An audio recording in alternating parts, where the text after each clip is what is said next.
ਸਾਬੀ ਨੂੰ ਐਮਐਲਏ ਕਿਉਂ ਬਣਾਉਣ ਲਓ? ਮੈਂ ਨਹੀਂ ਟਿਕਟ ਮੰਗੀ, ਮੈਨੂੰ ਪਾਰਟੀ ਦੀਆਂ ਤੁਸੀਂ ਇਲੈਕਸ਼ਨ ਲੜਨੀ ਆ। ਪਿੰਡਾਂ ਦੇ ਵਿੱਚ ਜਾ ਰਹੇ ਹੋ, ਸੜਕਾਂ ਦੇ ਉੱਤੇ ਵੀ ਘੁੰਮ ਰਹੇ ਹੋ, ਲੋਕਾਂ ਦੇ ਨਾਲ ਰਾਬਤਾ ਕਰ ਰਹੇ ਹੋ, ਮਹਿਸੂਸ ਕੀ ਕੀਤਾ ਹੁਣ ਤੱਕ? ਨਾ ਕੋਈ ਸਰਕਾਰੀ ਕਾਲਜ, ਨਾ ਕੋਈ ਇੱਥੇ ਐਜੂਕੇਸ਼ਨ ਦਾ ਇੰਸਟੀਚਿਊਟ, ਨਾ ਕੋਈ ਵਧੀਆ ਇੱਕ ਵੀ ਸਟੇਡੀਅਮ ਹਲਕੇ 'ਚ ਨਜ਼ਰ ਨਹੀਂ ਆਉਂਦਾ। ਉਹਨੂੰ ਦੱਸਣ ਨੂੰ ਕੀ ਆ? ਪਹਿਲਾਂ ਬੀਜੇਪੀ ਲਈ ਵੋਟਾਂ ਮੰਗੀਆਂ, ਪਰ ਇਸ ਵਾਰ ਆਪਣੇ ਲਈ ਵੋਟਾਂ ਮੰਗ ਰਹੇ ਹੋ। ਪਹਿਲਾਂ ਸਿਫਤਾਂ ਵੀ ਕੀਤੀਆਂ ਹੋਣਗੀਆਂ ਬੀਜੇਪੀ ਦੀਆਂ, ਤਾਂ ਇਸ ਵਾਰ ਫਿਰ ਪ੍ਰਚਾਰ ਦਾ ਢੰਗ ਤਰੀਕਾ ਕੀ ਹੈ? ਅਸੀਂ ਕੋਈ ਜਾਤੀ ਨਹੀਂ ਕਿ ਵੀ ਬੀਜੇਪੀ ਦੇ ਲੀਡਰਾਂ ਨੂੰ ਗਾਲਾਂ ਕੱਢਣ ਦੇ ਆ ਜਾਂ ਦੂਜੀਆਂ ਗੱਲਾਂ ਕਰਦੇ ਆ ਨਾ। ਅਸੀਂ ਵੇਖੋ ਗੱਲ ਆ ਲੜਾਈ ਮੁੱਦਿਆਂ ਤੇ, ਲੜਾਈ ਸਿਧਾਂਤ ਤੇ। ਅਸੀਂ ਹਰ ਚੀਜ਼ ਨੂੰ ਐਕਸੈਪਟ ਕੀਤਾ। ਕਿਵੇਂ ਟੱਕਰ ਦਿਓਗੇ ਇਸ ਵਾਰ? ਕਿਉਂਕਿ ਬੀਜੇਪੀ ਸਰਕਾਰ ਬਣਾਉਣ ਦਾ ਦਾਅਵਾ ਵੀ ਕਰ ਰਹੀ ਆ, ਔਰ ਵੱਡੀ ਗੱਲ ਹੈ ਕਿ ਕਾਂਗਰਸ ਦੇ ਵੱਡੇ ਚਿਹਰੇ, ਵੱਡੇ ਮੰਤਰੀ, ਲੀਡਰ ਉਧਰ ਜਾ ਰਹੇ ਨੇ। ਤੁਹਾਡੇ ਅਕਾਲੀ ਦਲ ਤੋਂ ਵੀ ਯੂਥ ਦੇ ਗੁਰਦੀਪ ਗੋਸ਼ਾ ਵੀ ਬੀਤੇ ਦਿਨੀ ਉਧਰ ਜਾ ਵੜੇ ਨੇ। ਜੇ ਗੋਸ਼ਾ ਨੂੰ ਐਡਾ ਵੱਡਾ ਲੀਡਰ ਬਣ ਕੇ ਲੈ ਗਏ, ਜਿਹੜੇ ਕਦੀ ਐਮਐਲਏ ਇਲੈਕਸ਼ਨ ਵੀ ਲੜੇ ਨਾ ਐਮਐਲਏ ਬਣੇ, ਉਹ ਤੁਸੀਂ ਪਾਰਟੀ ਦਾ ਬੇਸ ਉਹਨੂੰ ਕਿੰਨਾ ਗਾ? ਲੋਕਾਂ ਨੂੰ ਲਾਲਚ, Z+ ਰੱਖਿਆ, Y+ ਰੱਖਿਆ, ਇਹੋ ਜਿਹੀਆਂ ਗੱਲਾਂ ਕਰਕੇ ਉਹਨੂੰ ਖੜਨ ਦੀ ਕੋਸ਼ਿਸ਼ ਕੀਤੀ ਜਾ ਰਹੀ ਹੈ। ਗੁਰਧਾਮਾਂ ਤੇ ਕਬਜ਼ੇ ਬੀਜੇਪੀ ਨੇ ਕਰਨੇ ਆ, ਗੁਰੂ ਘਰਾਂ ਦੇ ਜਿੱਦਾਂ ਹੁਣ ਸਰਸੇ ਨੂੰ ਖੜਨ ਦੀ ਕੋਸ਼ਿਸ਼ ਕੀਤੀ, ਸਿਰਫ ਗੁਰਧਾਮਾਂ ਤੇ ਕਬਜ਼ਾ ਕਰ ਲਈਏ, ਇਹ ਗੱਲ ਨਹੀਂ ਹੋ ਸਕਦੀ। ਜ਼ਿਲ੍ਹਾ ਪ੍ਰੀਸ਼ਦ ਤੁਹਾਡੇ ਕੋਲ ਰਹੀ ਹੈ, ਕੋਈ ਦੇਣ ਜ਼ਿਲ੍ਹਾ ਪ੍ਰੀਸ਼ਦ ਰਹਿੰਦਿਆਂ ਹੋਇਆਂ 10 ਸਾਲ ਤੁਹਾਡੀ ਸਰਕਾਰ ਵੀ ਰਹੀ ਸੀ, ਚੱਲਦੀ ਵੀ ਕਹਿੰਦੇ ਪੂਰੀ ਸੀਗੀ। ਅੱਜ ਮੇਰੇ ਪਿੰਡ ਜਾ ਕੇ ਵੇਖੋ, ਮੈਂ ਸਭ ਤੋਂ ਪਹਿਲਾਂ ਨੌਜਵਾਨਾਂ ਵਾਸਤੇ ਪੰਚਾਇਤ ਦੀ 4 ਕਿੱਲੇ ਜ਼ਮੀਨ ਛਡਾ ਕੇ ਸਟੇਡੀਅਮ ਕਾਇਮ ਕੀਤਾ। ਨੰਬਰ 2, ਸਭ ਤੋਂ ਵੱਡਾ ਇਲਾਕੇ ਦਾ ਕਮਿਊਨਿਟੀ ਹਾਲ ਆਪਣੇ ਪਿੰਡ ਬਣਾਇਆ। ਮਾਈਨਿੰਗ ਦਾ ਬਹੁਤ ਜ਼ਿਆਦਾ ਰੌਲਾ ਇੱਧਰ। ਸੁਖਬੀਰ ਸਿੰਘ ਬਾਦਲ ਹੋਰੀ ਵੀ ਪਿਛਲੇ ਦਿਨੀ ਗੇੜਾ ਮਾਰ ਕੇ ਗਏ, ਤੁਸੀਂ ਵੀ ਨਾਲ ਸੀਗੇ। ਕੋਈ ਸਾਡੇ ਲੋਕਾਂ ਦੀਆਂ ਵੀ ਗਲਤੀਆਂ। ਮੈਂ ਗਿਆ ਗਰਾਊਂਡ 'ਚ, ਗਰਾਊਂਡ ਰਿਐਲਿਟੀ ਜੋ ਮੈਂ ਸਮਝਦੀ ਆ, ਸਾਡੇ ਲੋਕਾਂ ਨੇ ਜ਼ਮੀਨਾਂ ਆਪ ਦੇਤੀਆਂ। ਮੈਂ ਇੱਕ ਗੱਲ ਜ਼ਰੂਰ ਕਹਿ ਦੇਵਾਂ, ਲੋਕਲ ਲੈਵਲ ਤੇ ਭਾਵੇਂ ਬੀਜੇਪੀ ਦਾ ਐਮਐਲਏ ਸੀਗਾ, ਭਾਵੇਂ ਕਾਂਗਰਸ ਦੇ ਐਮਐਲਏ ਨੇ, ਇਹਨਾਂ ਦੀ ਮਿਲੀ ਭਿਗਤ ਤੋਂ ਬਿਨਾਂ ਕੰਮ ਨਹੀਂ ਹੋਇਆ। ਜੋ ਤੁਹਾਡੀ ਭਾਈਵਾਲ ਸੀਗੀ, ਤੁਸੀਂ ਖੁਦ ਜਿਤਾਉਂਦੇ ਰਹੇ। ਮੈਂ ਕਿਹਾ ਜਿਤਾਉਂਦੇ ਰਹੇ ਆ। ਹੁਣ ਇੱਕ ਬੰਦਾ ਵਾ, ਹੁਣ ਉਹ ਮੈਂ ਕੀ ਕਰਾਂ ਵੀ ਜੇ ਕੋਈ ਇੱਕ ਐਮਐਲਏ ਜਾਂ ਉਹਦੀ ਜ਼ਿੰਮੇਵਾਰੀ ਆਪਣੀ ਨੈਤਿਕਤਾ ਨਹੀਂ ਬਣਦੀ ਵੀ ਮੈਂ ਆਪਣੇ ਹਲਕੇ ਨੂੰ ਕਿੱਦਾਂ ਬਚਾਉਣਾ। ਇੱਕ ਧਾਰਨਾ ਵੀ ਬਣ ਗਈ ਇਸ ਚੀਜ਼ ਨੂੰ ਲੈ ਕੇ, ਕਹਿੰਦੇ ਜਿਹੜਾ ਲੀਡਰ ਆਉਂਦਾ ਉਹੀ ਕਬਜ਼ਾ ਕਰ ਦਿੰਦਾ ਫਿਰ ਇਹਨਾਂ ਕਾਰੋਬਾਰਾਂ ਦੇ ਉੱਤੇ, ਫਿਰ ਰੋਕੇ ਕਿਹੜਾ? ਕਿੱਦਾਂ ਕਬਜ਼ਾ ਕਰ ਜੂ ਕੋਈ? ਸੋਚ ਵੇਖੋ ਕਿੱਦਾਂ ਬਦਲਦੀ ਲੋਕਾਂ ਦੀ। ਆਪਾਂ ਕਰਕੇ ਦੱਸਾਂਗੇ ਹਲਕੇ ਦੇ ਵਿੱਚ, ਐਦਾਂ ਨਹੀਂ ਨਜਾਇਜ਼ਮਾਨੀ ਕਰਨ ਦਿਆਂਗੇ ਬਈ। ਆਖਰੀ 111 ਦਿਨਾਂ ਦੀ ਬੜੀ ਚਰਚਾ ਕਰ ਰਹੇ ਨੇ ਸੀਐਮ ਚਰਨਜੀਤ ਸਿੰਘ ਚੰਨੀ। ਕਹਿੰਦੇ ਜੋ ਕਰਤਾ ਉਹ ਸ਼ਾਇਦ ਕਦੀ ਹੋਇਆ ਹੀ ਨਹੀਂ ਪੰਜਾਬ। ਕੀ ਕਰਤਾ? ਤੁਸੀਂ ਆਪ ਸਿਆਣੇ ਹੋ। 6 ਰੁਪਏ ਵਧਾ ਕੇ 3 ਘਟਾਤੇ ਤੇ ਲੋਕ ਤਾੜੀਆਂ ਆਪ ਹੀ ਮਾਰੀ ਜਾਂਦੇ ਕਾਂਗਰਸ ਵਾਲੇ। ਕੇਬਲ ਦਾ ਰੇਟ ਸੁਣ ਲਓ, 100 ਰੁਪਇਆ ਕਹਿੰਦਾ ਦੇ ਦਾਂਗੇ, 330 ਰੁਪਏ ਦੀ ਪਰਚੀ ਅੱਜ ਵੀ ਸ਼ਹਿਰ 'ਚ ਕੱਟੀਆਂ ਜਾ ਰਹੀ। ਉਹ ਸਿੱਧੂ ਕਹਿੰਦੇ ਨੇ ਕੇਬਲ ਦਾ ਕੰਮ ਹੀ ਸਾਰਾ ਅਕਾਲੀ ਦਲ ਨੇ ਚਲਵਾਇਆ, ਇੱਥੇ ਛੋਟੇ ਕੇਬਲ ਵਾਲਿਆਂ ਨੂੰ ਮਾਰ ਹੀ ਦਿੱਤਾ ਅਕਾਲੀ। ਤੇ ਸਿੱਧੂ ਫੜ ਕੇ ਅੰਦਰ ਕਰਦੇ ਅਕਾਲੀ ਦਲ ਵਾਲਿਆਂ ਨੂੰ। ਜਿੰਨਾ ਦਮ ਹੈ ਤਾਂ 5 ਸਾਲ ਸਰਕਾਰ ਦੇ ਹੀ, ਜਿਹੜਾ ਨਜਾਇਜ਼ ਕਰਦਾ ਅੰਦਰ ਕਿਉਂ ਦਿੱਤੇ? ਇਹ ਤਾਂ ਵੀ ਝੂਠ ਦੀਆਂ ਲਿਫਾਫੀਆਂ ਛੱਡੀ ਜਾਂਦੇ ਆ, ਇਹ ਜਿੱਦਾਂ ਮੁਕੇਜ ਵੀ ਨਹੀਂਗਾ। ਕਹਿੰਦੇ ਇੱਥੇ ਪਿੰਮਜ਼ ਬਣਨਾ ਸੀਗਾ, ਪ੍ਰਕਾਸ਼ ਸਿੰਘ ਬਾਦਲ ਕਹਿੰਦੇ ਗੱਲਾਂ 'ਚ ਲੈ ਕੇ ਸਾਰਾ ਕੁਝ ਉਧਰ ਲੈ ਕੇ ਬਠਿੰਡੇ ਵਾਲੇ। ਝੂਠ ਬੋਲਦੇ ਲੋਕਾਂ ਨੂੰ ਰਿਐਲਿਟੀ ਦਾ ਨਹੀਂ ਪਤਾ। ਉਹਨਾਂ ਦੀ ਇੱਕ ਸ਼ਰਤ ਸੀਗੀ ਇਹ ਪਿੰਮਜ਼ ਵਾਲਿਆਂ ਦੀ ਵੀ ਏਅਰਪੋਰਟ ਤੋਂ 10 ਕਿਲੋਮੀਟਰ ਦੀ ਦੂਰੀ ਤੋਂ ਵੱਧ ਨਹੀਂ ਹੋਣਾ ਚਾਹੀਦਾ। 10 ਕਿ 15 ਕੋਈ ਰੇਂਜ ਹੈ ਉਹਨਾਂ ਦੀ। ਇੱਥੇ ਏਅਰਪੋਰਟ ਦੀ ਦੂਰੀ ਨਹੀਂ ਬਣੀ। ਕਹਿੰਦੇ ਅਕਾਲੀ ਦਲ ਡੇਰੇ ਜਾਣਿਆਂ ਨਹੀਂ ਛੱਡਦਾ, ਡੇਰਿਆਂ ਤੇ। ਤੁਹਾਡੀ ਵੀ ਇੱਕ ਤਸਵੀਰ ਬਹੁਤ ਵਾਇਰਲ ਹੋਈ ਤੁਹਾਡੇ ਹਲਕੇ ਦੇ ਵਿੱਚ, ਕਹਿ ਲਈਏ ਜਾਂ ਪੰਜਾਬ ਲੈਵਲ ਦੇ ਉੱਤੇ। ਮੈਂ ਇੱਕ ਰਾਜਨੀਤੀ ਨਾਲ ਜੁੜਿਆ ਬੰਦਾ, ਠੀਕ ਆ। ਮੈਂ ਹਰ ਸਮਾਜ ਦੀ ਵੋਟ ਲੈਣੀ। ਸਤਿ ਸ਼੍ਰੀ ਅਕਾਲ, ਹਮਦਰਦ ਟੀਵੀ ਦੇਖ ਰਹੇ ਦਰਸ਼ਕਾਂ ਦਾ ਸਵਾਗਤ ਹੈ। ਬੇਸ਼ੱਕ ਪੰਜਾਬ ਦੇ ਵਿੱਚ ਠੰਡ ਬਹੁਤ ਹੈ, ਪਰ ਸਿਆਸੀ ਪਾਰਾ ਸਿਖਰਾਂ ਤੇ ਹੈ। ਲੀਡਰ ਪਿੰਡ-ਪਿੰਡ ਜਾ ਕੇ ਚੋਣ ਪ੍ਰਚਾਰ ਕਰ ਰਹੇ ਨੇ, ਆਪਣੀ ਦਾਅਵੇਦਾਰੀ ਜਿਤਾ ਰਹੇ ਨੇ ਐਮਐਲਏ ਬਣਨ ਦੀ। ਇਸ ਸਮੇਂ ਅਸੀਂ ਵਿਧਾਨ ਸਭਾ ਹਲਕਾ ਮੁਕੇਰੀਆਂ ਦੇ ਪਿੰਡ ਭਟੇਰਾ ਕਲਾਂ ਦੇ ਵਿੱਚ ਮੌਜੂਦ ਹਾਂ, ਔਰ ਸਾਡੇ ਨਾਲ ਅਕਾਲੀ ਦਲ ਦੇ ਨੌਜਵਾਨ ਉਮੀਦਵਾਰ ਸਰਬਜੋਤ ਸਿੰਘ ਸਾਬੀ, ਬਿਕਰਮ ਸਿੰਘ ਮਜੀਠੀਆ ਦੇ ਖਾਸੇ ਕਰੀਬੀ ਦੱਸੇ ਜਾਂਦੇ ਨੇ। ਸਾਬੀ ਜੀ, ਬਹੁਤ ਬਹੁਤ ਸਵਾਗਤ ਹੈ ਤੁਹਾਡਾ। ਧੰਨਵਾਦ ਜੀ, ਬਹੁਤ ਬਹੁਤ ਮਿਹਰਬਾਨੀ, ਤੁਸੀਂ ਅੱਜ ਸਾਡੇ ਹਲਕੇ 'ਚ ਆਏ ਹੋ, ਤੁਹਾਡਾ ਜੀ ਆਇਆਂ ਨੂੰ। ਮੇਰਾ ਪਹਿਲਾ ਸਵਾਲ, ਸਾਬੀ ਨੂੰ ਐਮਐਲਏ ਕਿਉਂ ਬਣਾਉਣ ਲੋਕਾਂ ਨੂੰ ਪੁੱਛੋ ਨਾ, ਤੁਸੀਂ ਕਿਉਂ ਬਣਾਉਣਾ ਚਾਹੁੰਦੇ ਹੋ? ਮੈਂ ਕਿਉਂ ਕਹਾਂ? ਇਹ ਦੱਸ ਰਹੇ ਹੋਵੋਗੇ ਕਿ ਮੈਂ ਆਹ ਕੰਮ ਕਰੂੰਗਾ ਜਾਂ ਆਹ ਕੰਮ ਗਣਾਏ ਰਹੇ ਹੋਵੋਗੇ। ਮੈਂ ਤਾਂ ਕੰਮ ਕਰਕੇ ਦੱਸੇ ਨੇ ਜੀ। ਮੈਂ ਨਹੀਂ ਟਿਕਟ ਮੰਗੀ, ਮੈਨੂੰ ਪਾਰਟੀ ਦੀਆਂ ਤੁਸੀਂ ਇਲੈਕਸ਼ਨ ਲੜਨੀ ਆ, ਇਸ ਕਰਕੇ ਪਾਰਟੀ ਨੇ ਭੇਜਿਆ। ਤੇ ਲੋਕਾਂ ਨੂੰ ਪੁੱਛੋ ਕਿਉਂ ਬਣਾਉਣਾ ਚਾਹੁੰਦੇ ਆ, ਇਹ ਲੋਕ ਦੱਸਣਗੇ। ਕੀ ਮਹਿਸੂਸ ਕਰ ਰਹੇ ਹੋ? ਪਿੰਡਾਂ ਦੇ ਵਿੱਚ ਜਾ ਰਹੇ ਹੋ, ਸੜਕਾਂ ਦੇ ਉੱਤੇ ਵੀ ਘੁੰਮ ਰਹੇ ਹੋ, ਲੋਕਾਂ ਦੇ ਨਾਲ ਰਾਬਤਾ ਕਰ ਰਹੇ ਹੋ, ਮਹਿਸੂਸ ਕੀ ਕੀਤਾ ਹੁਣ ਤੱਕ? ਮਾਹੌਲ ਕੀ ਹੈ? ਮਾਹੌਲ ਬਹੁਤ ਹੀ, ਮੈਂ ਕਹਿੰਦਾ ਮਤਲਬ ਜਿਹਨੇ ਮੇਰੇ ਕੋਲ ਅੱਖਰ ਨਹੀਂਗਾ ਵੀ ਐਡਾ ਵਧੀਆ ਮਾਹੌਲ ਇਸ ਹਲਕੇ 'ਚ ਆ, ਬਾਖਮਾਲ। ਲੋਕਾਂ ਨੇ ਇੱਕ ਤਹਈਆ ਕਰ ਲਿਆ ਇਸ ਵਾਰ ਵੀ ਇਸ ਵਾਰ ਇਸ ਹਲਕੇ ਤੋਂ ਸ਼੍ਰੋਮਣੀ ਅਕਾਲੀ ਦਲ ਬਸਪਾ ਦਾ ਕੈਂਡੀਡੇਟ ਜਿਤਾ ਕੇ ਇਤਿਹਾਸ ਸਿਰਜਿਆ ਜਾਣਾ ਮੁਕੇਰੀਆ ਕੰਸਟੀਚੁਐਂਸੀ 'ਚ।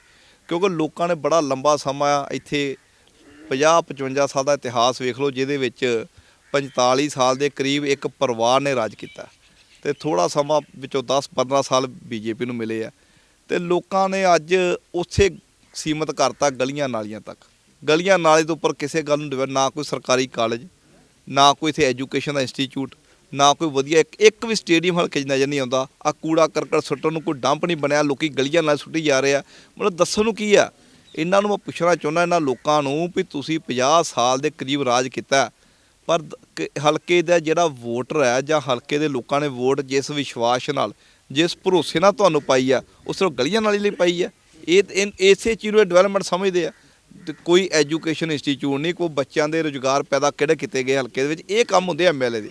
ਇਸ ਕਰਕੇ ਇਹਨਾਂ ਗੱਲਾਂ ਤੋਂ ਦੁਖੀ ਹੋ ਕੇ ਲੋਕਾਂ ਨੇ ਤਹਈਆ ਕੀਤਾ ਇਸ ਵਾਰ ਵੀ ਸ਼੍ਰੋਮਣੀ ਅਕਾਲੀ ਦਲ ਬਸਪਾ ਦਾ ਕੈਂਡੀਡੇਟ ਜਿਤਾ ਕੇ ਭੇਜਾਂਗੇ। ਅੱਛਾ, ਪਹਿਲਾਂ ਬੀਜੇਪੀ ਲਈ ਵੋਟਾਂ ਮੰਗੀਆਂ ਪਰ ਇਸ ਵਾਰ ਆਪਣੇ ਲਈ ਵੋਟਾਂ ਮੰਗ ਰਹੇ ਹੋ।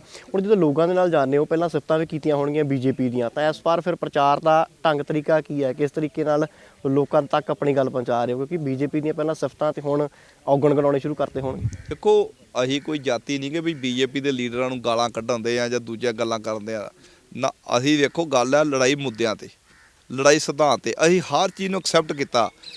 ਨਰਿੰਦਰ ਮੋਦੀ ਨੇ ਜਦੋਂ ਬਿੱਲ ਲਿਆਣੇ ਸ਼ੁਰੂ ਕੀਤੇ ਉਸ ਟਾਈਮ ਤੇ ਲੜਾਈ ਸ਼ੁਰੂ ਕਰਤੀ। ਇੱਥੋਂ ਤੱਕ ਕਿਹਾ ਵੀ ਪਹਿਲਾਂ ਤੁਸੀਂ ਜਿੰਨੇ ਵੀ ਕਾਨੂੰਨ ਲਿਆਂਦੇ ਕਿਸੇ ਦੀ ਸਲਾਹ ਨਹੀਂ ਲਈ, ਪਰ ਜਦੋਂ ਕਿਸਾਨੀ ਤੇ ਸੱਟ ਮਾਰਨੀ ਸ਼ੁਰੂ ਕਰਤੀ, ਪੰਜਾਬ ਦੇ ਕਿਸਾਨਾਂ ਨੇ ਸਟੈਂਡ ਲੈ ਲਿਆ। ਅਸੀਂ ਉਸ ਟਾਈਮ ਤੇ ਸਮਝਾਉਣ ਦੀ ਕੋਸ਼ਿਸ਼ ਕੀਤੀ ਵੀ ਪੰਜਾਬ ਦੇ ਲੋਕ ਇਹ ਨਹੀਂ ਚਾਹੁੰਦੇ। ਸਰਦਾਰ ਸੁਖਬੀਰ ਸਿੰਘ ਬਾਦਲ ਨੇ ਕਿਸਾਨ ਯੂਨੀਅਨਾਂ ਮੀਟਿੰਗਾਂ ਕੀਤੀਆਂ ਵੀ ਆਹ ਚੀਜ਼ਾਂ ਹੋਣੀਆਂ ਚਾਹੀਦੀਆਂ, ਪਰ ਉਹਨਾਂ ਨੇ ਸਾਡੀ ਨਹੀਂ ਮੰਨੀ। ਬੀਜੇਪੀ ਦੇ ਲੀਡਰਾਂ ਨੇ ਵੀ ਜਾ ਕੇ ਸਮਝਾਉਣ ਦੀ ਕੋਸ਼ਿਸ਼ ਕੀਤੀ, ਸਾਨੂੰ ਨਹੀਂ ਮੰਨੇ। ਉਹ ਕਹਿੰਦੇ ਨਹੀਂ, ਇਹ ਕਾਨੂੰਨ ਬਹੁਤ ਚੰਗੇ ਆ, ਕਾਨੂੰਨ ਬਹੁਤ ਵਧੀਆ। ਸਾਡੀ ਲੜਾਈ ਮੁੱਦੇ ਤੇ ਆ, ਕਿਉਂਕਿ ਸ਼੍ਰੋਮਣੀ ਅਕਾਲੀ ਦਲ ਕਿਸਾਨਾਂ ਦੀ ਪਾਰਟੀ ਆ, ਕਿਸਾਨੀ ਬੇਸ ਆ। ਤੇ ਜੇ ਆਪਾਂ ਕਿਸਾਨੀ ਖਤਮ ਕਰਤੀ ਤੇ ਮਜ਼ਦੂਰ ਖਤਮ ਹੋ ਗਿਆ, ਕਿਸਾਨ ਨਾਲ ਮਜ਼ਦੂਰ ਜੁੜਿਆ, ਤੇ ਉਸ ਚੀਜ਼ ਦਾ ਸਮਝੌਤਾ ਨਹੀਂ ਕਿਸੇ ਪਾਰਟੀ ਨਾਲ ਕਰ ਸਕਦੇ। ਤੇ ਉਸੇ ਮੁੱਦੇ ਤੇ ਅਸੀਂ ਪਿੱਛੇ ਹਟੇ ਆ। ਇਸ ਬੈਲਟ ਦੀ ਗੱਲ ਕੀਤੀ ਜਾਵੇ ਤਾਂ ਬੀਜੇਪੀ ਦਾ ਕਹਿੰਦੇ ਗੜ ਰਿਹਾ ਹੈ ਇੱਥੇ, ਜਾਂ ਕਾਂਗਰਸ ਇੱਥੋਂ ਲਗਾਤਾਰ ਜਿੱਤਦੀ ਰਹੀ ਹੈ, ਬਹੁਤ ਸਾਰਾ ਰਾਜ ਕੀਤਾ ਕਾਂਗਰਸ ਨੇ ਵੀ। ਤਾਂ ਕਿਵੇਂ ਟੱਕਰ ਦਿਓਗੇ ਇਸ ਵਾਰ? ਕਿਉਂਕਿ ਬੀਜੇਪੀ ਸਰਕਾਰ ਬਣਾਉਣ ਦਾ ਦਾਅਵਾ ਵੀ ਕਰ ਰਹੀ ਆ, ਔਰ ਵੱਡੀ ਗੱਲ ਹੈ ਕਿ ਕਾਂਗਰਸ ਦੇ ਵੱਡੇ ਚਿਹਰੇ, ਵੱਡੇ ਮੰਤਰੀ, ਲੀਡਰ ਉਧਰ ਜਾ ਰਹੇ ਨੇ। ਤੁਹਾਡੇ ਅਕਾਲੀ ਦਲ ਤੋਂ ਵੀ ਯੂਥ ਦੇ ਗੁਰਦੀਪ ਗੋਸ਼ਾ ਵੀ ਬੀਤੇ ਦਿਨੀ ਉਧਰ ਜਾ ਵੜੇ ਨੇ। ਤਾਂ ਫਿਰ ਟੱਕਰ ਕਿਵੇਂ ਦਿਓਗੇ? ਉਹ ਤਾਂ ਸਰਕਾਰ ਬਣਾਉਣ ਦਾ ਦਾਅਵਾ ਵੀ ਕਰ ਰਿਹਾ, ਤੁਹਾਡੇ ਬੰਦੇ ਪੱਟੀ ਜਾ ਰਹੇ। ਗੋਸ਼ਾ ਨੂੰ ਤੁਹਾਡੇ ਲਈ ਵੱਡੇ ਲੀਡਰ ਹੋਣਗੇ, ਸਾਡੇ ਲਈ ਤੇ ਹੈ ਨਹੀਂ। ਜੇ ਗੋਸ਼ਾ ਨੂੰ ਐਡਾ ਵੱਡਾ ਲੀਡਰ ਉਹ ਮੰਨ ਕੇ ਲੈ ਗਏ, ਜਿਹੜੇ ਕਦੀ ਐਮਐਲਏ ਇਲੈਕਸ਼ਨ ਵੀ ਲੜੇ ਨਾ ਐਮਐਲਏ ਬਣੇ, ਉਹ ਤੁਸੀਂ ਪਾਰਟੀ ਦਾ ਬੇਸ ਸੁਣ ਲਓ ਕਿੰਨਾ ਗਾ। ਇਸ ਕਰਕੇ ਉਹ ਲਾਲਚ ਦੇ ਰਹੇ ਨੇ ਲੋਕਾਂ ਨੂੰ, ਲਾਲਚ। Z+ ਰੱਖਿਆ, Y+ ਰੱਖਿਆ, ਇਹੋ ਜਿਹੀਆਂ ਗੱਲਾਂ ਕਰਕੇ ਉਹਨੂੰ ਖੜਨ ਦੀ ਕੋਸ਼ਿਸ਼ ਕੀਤੀ ਜਾ ਰਹੀ ਹੈ। ਪਰ ਮੈਂ ਗੱਲ ਦਾਅਵੇ ਨਾਲ ਕਹਿੰਦਾ, ਸ਼੍ਰੋਮਣੀ ਅਕਾਲੀ ਦਲ ਇੱਕੋ ਇੱਕ ਪੰਜਾਬ ਦੀ ਰੀਜਨਲ ਪਾਰਟੀ ਆ, ਲੋਕਾਂ ਦੀ ਪਾਰਟੀ ਆ, ਕਿਸਾਨਾਂ ਦੀ ਪਾਰਟੀ ਆ, ਮਜ਼ਦੂਰਾਂ ਦੀ ਪਾਰਟੀ ਆ। ਬੀਜੇਪੀ ਦਾ, ਕਾਂਗਰਸ ਦਾ ਪੂਰਾ ਜ਼ੋਰ ਲੱਗਾ ਵੀ ਇਹ ਪਾਰਟੀ ਨੂੰ ਕਿੱਦਾਂ ਕਮਜ਼ੋਰ ਕਰੀਏ, ਕਿਉਂਕਿ ਉਹ ਚਾਹੁੰਦੇ ਆ ਵੀ ਜੇ ਇਹ ਪਾਰਟੀ ਕਮਜ਼ੋਰ ਹੋ ਗਈ, ਗੁਰਧਾਮਾਂ ਤੇ ਕਬਜ਼ੇ ਬੀਜੇਪੀ ਨੇ ਕਰਨੇ ਆ, ਗੁਰੂ ਘਰਾਂ ਦੇ ਜਿੱਦਾਂ ਹੁਣ ਸਰਸੇ ਨੂੰ ਖੜਨ ਦੀ ਕੋਸ਼ਿਸ਼ ਕੀਤੀ, ਸਿਰਫ ਗੁਰਧਾਮਾਂ ਤੇ ਕਬਜ਼ਾ ਕਰ ਲਈਏ, ਇਹ ਗੱਲ ਨਹੀਂ ਹੋ ਸਕਦੀ। ਪੰਜਾਬ ਦੇ ਲੋਕ, ਸ਼੍ਰੋਮਣੀ ਅਕਾਲੀ ਦਲ ਇੱਕ ਪਿੰਡਾਂ ਦੀ ਪਾਰਟੀ, ਲੋਕਾਂ ਦੀ ਪਾਰਟੀ, ਜਨਤਾ ਦੀ ਪਾਰਟੀ, ਇਹ ਨਾ ਕਮਜ਼ੋਰ ਹੋਈ ਆ, ਨਾ ਇਹਨਾਂ ਦੇ ਕਮਜ਼ੋਰ ਕਿਤੇ ਹੋ ਸਕਦੀ ਆ। ਜ਼ਿਲ੍ਹਾ ਪ੍ਰੀਸ਼ਦ ਤੁਹਾਡੇ ਕੋਲ ਰਹੀ ਹੈ, ਕੋਈ 2 ਵੱਡੇ ਪ੍ਰੋਜੈਕਟ, ਜੇ ਹਲਕੇ ਦੀ ਗੱਲ ਕਰ ਲਿਆ, ਮੈਂ ਇਕੱਲੇ ਮੁਕੇਰੀਆਂ ਦੀ ਗੱਲ ਕਰਾਂ, ਕੋਈ ਦੇਣ ਜ਼ਿਲ੍ਹਾ ਪ੍ਰੀਸ਼ਦ ਰਹਿੰਦਿਆਂ ਹੋਇਆਂ 10 ਸਾਲ ਤੁਹਾਡੀ ਸਰਕਾਰ ਵੀ ਰਹੀ ਸੀ, ਚੱਲਦੀ ਵੀ ਕਹਿੰਦੇ ਪੂਰੀ ਸੀਗੀ। ਦੇਖੋ ਮੇਰਾ ਜਿਹੜਾ ਆਪਣਾ ਪਿੰਡ ਆ, ਉਹ ਕਿਹਦਾ ਪਿੰਡ ਆ ਤੁਹਾਨੂੰ ਕਿਸੇ ਨੂੰ ਨਹੀਂ ਪਤਾ। ਜਿਹੜਾ ਮੇਰਾ ਪਿੰਡ ਆ, ਮੌਜੂਦਾ ਐਮਐਲਏ ਜਿਹੜੀ ਕਾਂਗਰਸ ਦੀ, ਉਹਦਾ ਪਿੰਡ ਆ। ਸਾਡਾ ਇੱਕ ਪਿੰਡ ਆ ਡਾਕਟਰ ਕੇਵਲ ਕ੍ਰਿਸ਼ਨ ਦੀ। ਅੱਜ ਵੀ ਜਦੋਂ ਇਹਨਾਂ ਦੀ ਜੱਦੀ ਜ਼ਮੀਨ ਹੈ ਸਾਡੇ ਪਿੰਡ, ਇੱਦਾਂ 15-20 ਕਿੱਲੇ ਸਾਡੇ ਖੇਤਾਂ ਦੇ ਨਾਲ ਲੱਗਦੀ ਆ। ਇਹ ਅੱਜ ਵੀ ਉੱਥੇ ਸਾਰਾ ਕੁਝ ਇਹਨਾਂ ਦਾ ਪਰਿਵਾਰ ਦਾ 15-20 ਕਿੱਲੇ ਜ਼ਮੀਨ ਆ ਉੱਥੇ ਆ। ਇਹਨਾਂ ਨੇ ਆਪਣੇ ਪਿੰਡ ਲਈ, ਜਦੋਂ ਮੈਂ ਰਾਜਨੀਤੀ ਸ਼ੁਰੂ ਕੀਤੀ, ਅਸੀਂ ਇੱਕੋ ਪਰਿਵਾਰ ਸੀ ਜਿਹੜੇ ਇਹਨਾਂ ਦੇ ਖਿਲਾਫ ਬੂਥ ਲਾਉਂਦੇ ਰਹੇ ਆ, ਕਾਂਗਰਸ ਪਾਰਟੀ ਦੇ ਖਿਲਾਫ ਪਿੰਡ ਦੇ ਵਿੱਚ। ਤੇ ਅੱਜ ਦੇ ਹਾਲਾਤ ਇਹ ਨੇ ਵੀ ਇਹਨਾਂ ਕੋਲ ਕੋਈ ਬੰਦਾ ਨਹੀਂ ਲੱਭ ਰਿਹਾ ਵੀ ਅਸੀਂ ਪਿੰਡ ਦੇ ਵਿੱਚ ਬੂਥ ਕਾਂਗਰਸ ਨੇ ਲਵਾਉਣਾ ਕਿਹਦੇ ਕੋਲੋਂ ਆ। ਕਾਰਨ ਵੀ ਇਹਨਾਂ ਨੇ ਆਪਣੇ ਪਿੰਡ 'ਚ ਕੁਛ ਨਹੀਂ। ਅੱਜ ਮੇਰੇ ਪਿੰਡ ਜਾ ਕੇ ਵੇਖੋ, ਮੈਂ ਸਭ ਤੋਂ ਪਹਿਲਾਂ ਨੌਜਵਾਨਾਂ ਵਾਸਤੇ ਪੰਚਾਇਤ ਦੀ 4 ਕਿੱਲੇ ਜ਼ਮੀਨ ਛਡਾ ਕੇ ਸਟੇਡੀਅਮ ਕਾਇਮ ਕੀਤਾ। ਨੰਬਰ 2, ਸਭ ਤੋਂ ਵੱਡਾ ਇਲਾਕੇ ਦਾ ਕਮਿਊਨਿਟੀ ਹਾਲ ਆਪਣੇ ਪਿੰਡ ਬਣਾਇਆ। ਅੱਜ ਮੇਰੇ ਪਿੰਡ ਦਾ ਕੋਈ ਗਰੀਬ ਬੰਦਾ ਸ਼ਹਿਰ ਪੈਲਸਾਂ 'ਚ ਵਿਆਹ ਕਰਨ ਨਹੀਂ ਜਾਂਦਾ, ਉੱਥੇ ਹੀ ਕਮਿਊਨਿਟੀ ਹਾਲ 'ਚ ਵਿਆਹ ਕਰ ਰਿਹਾ। ਇਲਾਕੇ ਦੇ ਵਿੱਚ ਆ ਮਾਨਾ ਪਿੰਡ ਵੇਖ ਲਓ, ਨਸ਼ਹਿਰਾ ਵੇਖ ਲਓ, ਤੁਹਾਨੂੰ 10-15 ਇਹੋ ਜਿਹੇ ਵੱਡੇ ਕਮਿਊਨਿਟੀ ਹਾਲ ਲੱਭਣਗੇ ਜਿਹੜੇ ਮੇਰੇ, ਤੁਹਾਨੂੰ ਪੱਥਰ ਵੀ ਮੈਂ ਆਪ ਉਦਘਾਟਨ ਕੀਤੇ, ਮੇਰੇ ਨਾਂ ਦੇ ਪੱਥਰ ਲੱਗੇ ਉਹਨਾਂ ਕਮਿਊਨਿਟੀ ਹਾਲਾਂ ਦੇ ਬਾਹਰ, ਜਿਹੜੇ ਮੈਂ ਜ਼ਿਲ੍ਹਾ ਪ੍ਰੀਸ਼ਦ ਜੋ ਆਪ ਨਾਲ ਹੋ ਕੇ ਬਣਵਾਏ। ਇਹੋ ਜਿਹੇ ਬੜੇ ਕੰਮ ਲੋਕਾਂ ਲਈ ਮੈਂ ਜਿਹੜੇ ਇੱਕ ਜ਼ਿਲ੍ਹਾ ਪ੍ਰੀਸ਼ਦ ਦੇ ਮੈਂਬਰ ਦੇ ਤੌਰ ਤੇ ਕੀਤੇ ਆ। ਅੱਛਾ, ਮਾਈਨਿੰਗ ਦਾ ਬਹੁਤ ਜ਼ਿਆਦਾ ਰੌਲਾ ਇੱਧਰ। ਸੁਖਬੀਰ ਸਿੰਘ ਬਾਦਲ ਹੋਰੀ ਵੀ ਪਿਛਲੇ ਦਿਨੀ ਗੇੜਾ ਮਾਰ ਕੇ ਗਏ, ਤੁਸੀਂ ਵੀ ਨਾਲ ਸੀਗੇ। ਉਹ ਸਮੱਸਿਆ ਕਹਿੰਦੇ ਕੋਈ ਅੱਜ ਦੀ ਨਹੀਂ, ਕੱਲ੍ਹ ਦੀ ਨਹੀਂ, 5 ਸਾਲ ਦੀ ਨਹੀਂ, ਪਿਛਲੇ ਕਈ ਸਾਲਾਂ ਦੀ ਆ। ਉਹ ਖਤਮ ਕਿਉਂ ਨਹੀਂ ਹੋ ਰਹੀ ਸਮੱਸਿਆ? ਸਮੱਸਿਆ ਖਤਮ ਕਰ ਦੇਵਾਂਗੇ, ਸਮਾਂ ਹੁਣ ਆਉਣ ਵਾਲਾ। ਸਮੱਸਿਆ ਇਦਾਂ ਵੀ ਦੇਖੋ, ਜਦੋਂ ਪਿਛਲੇ ਸਮੇਂ ਜਿੱਥੇ ਰਾਜ ਬੇਸਿਕਲੀ ਪੋਲੀਟੀਕਲ, ਤੁਹਾਨੂੰ ਪਤਾ ਜਦੋਂ ਸਰਕਾਰਾਂ ਹੁੰਦੀਆਂ ਪਾਵਰਫੁੱਲ, ਲੋਕਲ ਐਮਐਲਏ ਜਿਹੜੇ ਹਲਕਾ ਇੰਚਾਰਜ ਹੁੰਦੇ ਆ ਉਹ ਪਾਵਰਫੁੱਲ ਹੁੰਦੇ ਆ। ਠੀਕ ਆ, ਮੈਂ ਜ਼ਿਲ੍ਹਾ ਪਰਿਸ਼ਦ ਦਾ ਮੈਂਬਰ ਸੀ, ਮੇਰੇ ਇਸ ਪਰਿਵਾਰ ਤੇ ਬੜਾ ਮੇਰੇ ਤੇ ਆਸ਼ੀਰਵਾਦ ਸੀਗਾ ਤੇ ਮੇਰੇ ਤੇ ਬੜੇ ਸਾਨ ਨੇ ਵੀ ਮੈਂ ਇਹਨਾਂ ਨਾਲ ਦਿਨ ਰਾਤ ਇੱਕ ਕਰਕੇ ਲੋਕਾਂ ਦੇ ਕੰਮ ਕਰਦਾ ਰਿਹਾ। ਪਰ ਮੈਂ ਇੱਕ ਗੱਲ ਜ਼ਰੂਰ ਕਹਿ ਦੇਵਾਂ, ਲੋਕਲ ਲੈਵਲ ਤੇ ਭਾਵੇਂ ਬੀਜੇਪੀ ਦਾ ਐਮਐਲਏ ਸੀਗਾ, ਭਾਵੇਂ ਕਾਂਗਰਸ ਦੇ ਐਮਐਲਏ ਨੇ, ਇਹਨਾਂ ਦੀ ਮਿਲੀ ਭਿਗਤ ਤੋਂ ਬਿਨਾਂ ਕੰਮ ਨਹੀਂ ਹੋਇਆ। ਬੀਜੇਪੀ ਤੋਂ ਤੁਹਾਡੀ ਭਾਈਵਾਲ ਸੀਗੀ, ਤੁਸੀਂ ਖੁਦ ਜਿਤਾਉਂਦੇ ਰਹੇ। ਮੈਂ ਕਿਹਾ ਜਿਤਾਉਂਦੇ ਰਹੇ ਆ। ਹੁਣ ਇੱਕ ਬੰਦਾ ਵਾ, ਹੁਣ ਉਹ ਮੈਂ ਕੀ ਕਰਾਂ ਵੀ ਜੇ ਕੋਈ ਇੱਕ ਐਮਐਲਏ ਜਾਂ ਉਹਦੀ ਜ਼ਿੰਮੇਵਾਰੀ ਆਪਣੀ ਨੈਤਿਕਤਾ ਨਹੀਂ ਬਣਦੀ ਵੀ ਮੈਂ ਆਪਣੇ ਹਲਕੇ ਨੂੰ ਕਿੱਦਾਂ ਬਚਾਉਣਾ। ਇਹ ਤਾਂ ਉਹਦੀ ਜ਼ਿੰਮੇਵਾਰੀ ਹੈ ਨਾ ਵੀ ਜੇ ਲੋਕਾਂ ਨੇ ਜਿਤਾਤਾ ਤੁਸੀਂ ਉਹਦਾ ਰਿਵਰਸ ਦੇਣਾ ਕਿ ਉਹਨਾਂ ਕੋਲ ਅੱਜ ਇਹਨਾਂ ਗੱਲਾਂ ਕਰਕੇ ਉਹਨਾਂ ਦੇ ਹਾਲਾਤ ਏਡੇ ਮਾੜੇ ਇਸ ਹਲਕੇ 'ਚ ਨੇ ਵੀ ਉਹਨਾਂ ਨੂੰ ਪਿੰਡਾਂ 'ਚ ਵੜਨਾ ਔਖਾ। ਉਹਨਾਂ ਨੂੰ ਜਾ ਕੇ ਅੱਜ ਤੁਹਾਡੇ ਸਾਹਮਣੇ ਰਿਜ਼ਲਟ ਆ ਜਾਣਾ ਵੀ ਉਹ ਕਿੱਥੇ ਖੜਦੇ ਕਿੱਥੇ ਬੀਜੇਪੀ ਵਾਲੇ। ਇਹ ਸਵਾਲ ਤਾਂ ਉੱਠਦਾ, ਸ਼ਾਇਦ ਉਦੋਂ ਭਾਈਵਾਲ ਸੀਗੇ, ਜਿਤਾਉਂਦੇ ਰਹੇ ਹੋ, ਉਦੋਂ ਕਹਿੰਦੇ ਵੀ ਬੀਜੇਪੀ ਵਾਲੀ ਤੇ ਵਿਧਾਨ ਸਭਾ ਦੇ ਬਾਹਰ 5 ਸਾਲ ਹਰ ਮੁੱਦੇ ਦੇ ਉੱਤੇ ਧਰਨਾ ਲਾਇਆ। ਤੁਸੀਂ ਵੀ ਧਰਨਾ ਮਾਰਦੇ ਇੱਥੇ ਲੋਕਾਂ ਨਾਲ ਲੈ ਕੇ ਬੀਜੇਪੀ ਦੇ ਆਪਣੀ ਭਾਈਵਾਲ ਦੇ ਖਿਲਾਫ। ਲੋਕਾਂ ਨੂੰ ਵੀ ਇੱਕ ਸਬੂਤ ਜਾਂਦਾ ਵੀ ਇਹ ਵਾਕਿਆ ਲੋਕਾਂ ਦੀ ਗੱਲ ਹੋ ਰਹੀ ਹੈ, ਲੋਕਾਂ ਦੇ ਹਿੱਤਾਂ ਦੇ ਲਈ ਅਕਾਲੀ ਦਲ ਕਰਦੇ। ਦੇਖੋ ਗੱਲ ਇਹ ਆ ਵੀ ਉਹਨਾਂ ਨੇ ਜਿਸ ਟਾਈਮ ਤੇ ਮਾਈਨਿੰਗ ਸ਼ੁਰੂ ਕੀਤੀ, ਠੀਕ ਹੈ, ਮੈਂ ਇਸ ਗੱਲ ਤੋਂ ਕੋਈ ਮੁਨਕਰ ਨਹੀਂ, ਨਾ ਮੇਰੀ ਜ਼ਿੰਦਗੀ ਝੂਠ ਬੋਲਣ ਦੀ ਆਦਤ ਆ। ਮੇਰੀ ਰਾਜਨੀਤੀ ਬੜੀ ਸਿੱਧੀ ਸਪਸ਼ਟ ਆ ਵੀ ਮੈਂ ਜੇ ਕਹਿ ਦੇਵਾਂ ਸਾਡੇ ਸਮੇਂ ਤੇ ਮਾਈਨਿੰਗ ਨਹੀਂ ਹੋਈ, ਮੈਂ 100% ਕਹਿੰਦਾ ਹੋਈ। ਪਰ ਡਿਪੈਂਡ ਕਰਦਾ ਹਲਕੇ ਦਾ ਐਮਐਲਏ ਕੀ ਸੋਚ ਲੈ ਕੇ ਬੈਠਾ, ਹਲਕੇ ਦਾ ਐਮਐਲਏ ਕਿਵੇਂ ਦਾ, ਡਿਪੈਂਡ ਇਸ ਚੀਜ਼ ਨੇ ਕਰਨਾ। ਜੇ ਹੁਣ ਹਲਕੇ ਦਾ ਐਮਐਲਏ ਆ, ਜੇ ਮੈਨੂੰ ਲੋਕਾਂ ਨੇ ਬਣਾਉਣਾ, ਮੈਂ ਹੀ ਚੋਰ ਬਜ਼ਾਰੀ ਸ਼ੁਰੂ ਕਰ ਦਾਂਗਾ ਤਾਂ ਫਿਰ ਬਚਾਊਗਾ ਕੌਣ? ਇਹ ਮੇਰੀ ਸੋਚ ਆ। ਮੇਰੀ ਜਗ੍ਹਾ ਤੇ ਕੋਈ ਦੂਜਾ ਪਾਰਟੀ ਦਾ ਆ ਜਾਏਗਾ, ਮੇਰੀ ਜਗ੍ਹਾ ਤੇ ਕੋਈ ਅਕਾਲੀ ਦਲ ਦਾ ਵੀ ਆ ਸਕਦਾ, ਜਿਹਦੀ ਆਪਣੀ ਸੋਚ ਵੀ ਠੱਗੀ ਠੋਰੀਆਂ ਦੀ ਹੋ ਸਕਦੀ ਆ। ਕਿਹੜਾ ਕੋਈ ਇਸੇ ਚੀਜ਼ ਤੇ ਬੈਠਾ? ਡਿਪੈਂਡ ਕਰਦਾ, ਕੋਈ ਮੇਰੀ ਪਾਰਟੀ ਦਾ ਹੋ ਸਕਦਾ, ਵਿਰੋਧੀ ਹੋ ਸਕਦਾ। ਜੇ ਉਹਨੂੰ ਲੋਕਾਂ ਨੇ ਜਿਤਾਇਆ, ਅਸੀਂ ਵੀ ਜਿਤਾਇਆ। ਹੁਣ ਇੱਥੇ ਅਸੀਂ ਤਾਂ ਬੀਜੇਪੀ ਨੂੰ ਵੋਟਾਂ ਪਾ ਕੇ 2 ਐਮਪੀ ਵੀ ਬਣਾ ਕੇ ਭੇਜੇ ਆ, ਉਹ ਸੈਂਟਰ 'ਚ ਕੈਬਨਿਟ ਮੰਤਰੀ ਦੋਨੇ ਬਣੇ ਆ। ਆਊਟਪੁੱਟ ਕੀ? ਜ਼ੀਰੋ। ਕਦੀ 2.5 ਸਾਲ ਵੜੇ ਵੀ ਨਹੀਂ ਲੋਕਾਂ 'ਚ। ਅਸੀਂ ਕੀ ਕਹਾਂ, ਵੋਟਾਂ ਨਹੀਂ ਪਈਆਂ, ਅਸੀਂ ਪਾਈਆਂ, ਪਾਉਣੀਆਂ ਕਿਹਨੂੰ ਆ? ਇਹਨਾਂ ਲੋਕਾਂ ਨੇ ਪਾਉਣੀਆਂ। ਇਸ ਕਰਕੇ ਡਿਪੈਂਡ ਕਰਦਾ ਬੰਦੇ ਦੀ ਸੋਚ ਕੀ ਆ, ਵੀ ਬੰਦੇ ਦੀ ਸੋਚ ਕਿੱਦਾਂ ਦੀ ਹੋਣੀ ਚਾਹੀਦੀ ਆ। ਅੱਜ ਕੱਲ੍ਹ ਲੋਕ ਪਾਰਟੀਆਂ ਦੇ ਨਾਲ ਨਾਲ ਬੰਦੇ ਦਾ ਕਿਰਦਾਰ ਵੀ ਵੇਖਦੇ ਆ। ਬੰਦਾ ਲੋਕਾਂ ਦੇ ਮਨਾਂ ਦੇ ਵਿੱਚ ਇੱਕ ਧਾਰਨਾ ਵੀ ਬਣ ਗਈ ਇਸ ਚੀਜ਼ ਨੂੰ ਲੈ ਕੇ, ਕਹਿੰਦੇ ਜਿਹੜਾ ਲੀਡਰ ਆਉਂਦਾ ਉਹੀ ਕਬਜ਼ਾ ਕਰ ਜਾਂਦਾ ਫਿਰ ਇਹਨਾਂ ਕਾਰੋਬਾਰਾਂ ਦੇ ਉੱਤੇ, ਫਿਰ ਰੋਕੇ ਕਿਹੜਾ? ਮੈਂ ਕਹਿੰਦਾ ਮੌਕਾ ਦੇਣ, ਕਿੱਦਾਂ ਕਬਜ਼ਾ ਕਰ ਜੂ ਕੋਈ? ਸੋਚ ਵੇਖੋ ਕਿੱਦਾਂ ਬਦਲਦੀ ਲੋਕਾਂ ਦੀ। ਆਪਾਂ ਕਰਕੇ ਦੱਸਾਂਗੇ ਹਲਕੇ ਦੇ ਵਿੱਚ ਇਦਾਂ ਨਹੀਂ ਨਜਾਇਜ਼ ਮਾਨੀ ਕਰਨ ਦਿਆਂਗੇ ਵੀ ਹਾਂ ਜੇ ਕੋਈ ਕਾਨੂੰਨੀ ਤੌਰ ਤੇ ਜਿਹੜੀ ਗੱਲ ਜਾਇਜ਼ ਹੈ, ਜਿਹੜੀ ਜਿੱਦਾਂ 5-10 ਫੁੱਟ ਦੀ ਮਾਈਨਿੰਗ ਜਾਇਜ਼ ਹੈ, ਜਿੰਨੀ ਬਾਈ ਲਾਅ ਹੈ, ਉਹ ਆਪਾਂ ਜੇ ਕੋਈ ਗੈਰ ਕਾਨੂੰਨੀ ਕਵੇ ਇੱਥੇ ਕੁਝ ਮੈਂ ਨਹੀਂ ਕਹਿੰਦਾ, ਕੋਈ ਸਾਡੇ ਲੋਕਾਂ ਦੀਆਂ ਵੀ ਗਲਤੀਆਂ। ਮੈਂ ਗਿਆ ਗਰਾਊਂਡ ਰਿਐਲਿਟੀ ਜੋ ਮੈਂ ਸਮਝਦੀ ਆ, ਸਾਡੇ ਲੋਕਾਂ ਨੇ ਜ਼ਮੀਨਾਂ ਆਪ ਦੇਤੀਆਂ, ਆਪ ਦੇਈ ਜਾਂਦੇ ਮਾਈਨਿੰਗ ਕਰਨ ਨੂੰ ਪੈਸੇ ਲੈ ਕੇ। ਮੈਂ ਉਹਨਾਂ ਨੂੰ ਵੀ ਕਿਹਾ, ਮੈਂ ਕਿਹਾ ਤੁਸੀਂ ਯਾਰ ਆ ਖੂਹ ਪਵਾਲੇ ਆ, ਕਿਉਂ ਪੈਸੇ ਦੇਈ ਜਾਂਦੇ ਹੋ? ਉਹ ਵਿਚਾਰੇ ਫਸ ਗਏ। ਉਹਨਾਂ ਨੂੰ ਪਤਾ ਇਹਨਾਂ 200 ਫੁੱਟ ਦੇਣੀ ਆ, ਉਹਨਾਂ ਦੇ ਮਾਈਨਿੰਗ ਦਿੱਤੀ 10-10 ਫੁੱਟ ਲਈ, ਪਰ ਇਹਨਾਂ 200 ਫੁੱਟ ਪੁੱਟਦੀ। ਇਸ ਕਰਕੇ ਉਹਨਾਂ ਗੱਲਾਂ ਦਾ ਸਾਰਾ ਆਉਣ ਵਾਲੇ ਸਮੇਂ 'ਚ ਅਸੀਂ ਚੈੱਕ ਕਰਾਂਗੇ। ਹਲਕੇ ਦੇ ਹਾਲਾਤ ਕੀ ਨੇ ਹੁਣ? ਕੌਣ ਕਰਵਾ ਰਿਹਾ ਮਾਈਨਿੰਗ ਇੱਥੇ? ਕੌਣ ਜ਼ਿਆਦਾ ਇੰਟਰਸਟ ਲੈ ਰਿਹਾ ਇਸ ਪੂਰੇ? ਜੇ ਕਿਤੇ ਮਾਈਨਿੰਗ ਹੁੰਦੀ ਹੈ ਗੈਰ ਕਾਨੂੰਨੀ, ਤੁਸੀਂ ਕੀ ਸਮਝਦੇ ਹੋ ਵੀ ਐਮਐਲਏ ਤੋਂ ਬਿਨਾਂ ਮਾਈਨਿੰਗ ਹੋ ਸਕਦੀ ਆ?